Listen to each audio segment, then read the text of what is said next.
بسم اللہ الرحمن الرحیم۔ صدقہ کیا ہے؟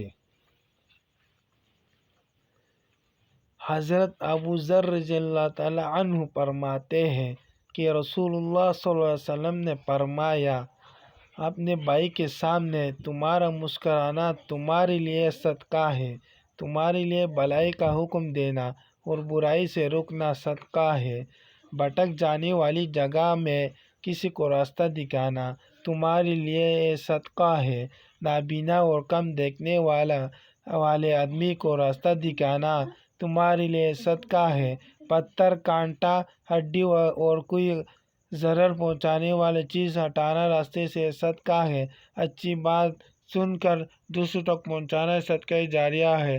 اگر ہو سکے تو اس حدیث کو زیادہ سے زیادہ شیئر کریں۔ دعاؤں کا طلبگار مومن گل پٹھان۔